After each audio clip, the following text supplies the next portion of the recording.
The quiet country. No shots were fired. No flags were burned. No presidents went on television to declare victory or defeat. And yet, sometime between the late 1940s and the early 1970s, the balance of power inside North American capitalism quietly shifted, away from where most Americans believed it lived. The story you were taught says power flowed south to north, from Washington to Ottawa, from Wall Street to Bay Street, from American industry to Canadian resources. It is a comforting story, simple, logical, reassuring. It is also incomplete.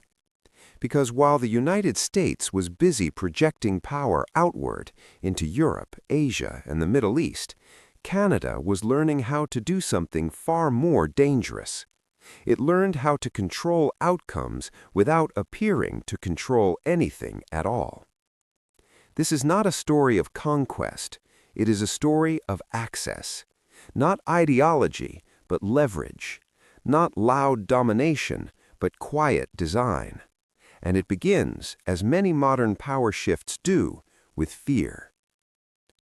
1945, a world that should have been simple. In 1945, the war ended, and America stood taller than any empire in history. Its factories were intact, its currency was unquestioned, its military spanned the globe, its stock market was ready to explode into the greatest bull run the world had ever seen. Canada, by contrast, appeared modest, almost shy. A resource-rich country with a small population, no imperial ambition, no global military posture, no loud ideology. To American planners, Canada was a junior partner, a buffer, a supplier of raw materials, a friendly neighbor that would naturally orbit American power. That assumption shaped everything that followed, and it was the first mistake. Because Canada had learned something during the war that the United States had not fully internalized. Wars are won with factories, but empires are won with finance. The map that didn't make sense. In late 1946, a group of American Treasury analysts noticed something strange. Canadian banks, small by American standards, were holding disproportionate influence in certain commodity contracts. Not ownership, influence, preferred access, quiet guarantees. Nickel, uranium, oil futures tied to Arctic exploration, shipping insurance connected to North Atlantic routes. None of it was illegal, none of it was obvious, but the pattern was unsettling. Canada wasn't trying to compete with Wall Street. It was positioning itself between Wall Street and reality. When American companies wanted raw materials, they increasingly passed through Canadian intermediaries, banks, insurers, holding firms that looked boring, conservative, almost dull. That dullness was intentional. Canada didn't sell dreams, it sold stability. And in markets, stability attracts power the way gravity attracts mass. The deal no one voted on. In 1949, as the Cold War hardened, a series of defense and economic agreements were signed between the two countries. Publicly, they were about security. Privately, they were about something else. Canada was granted extraordinary latitude over infrastructure critical to North American defense: rail, ports, airspace, Arctic routes, early warning systems. But buried inside technical language were clauses that mattered far more. Canada gained priority coordination rights over certain supply chains, meaning that in times of stress, Canadian institutions would determine allocation order. It sounded cooperative.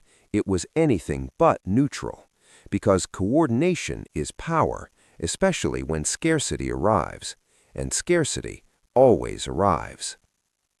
The stock market that listened to Ottawa. By the early 1950s, American investors began to notice something uncanny.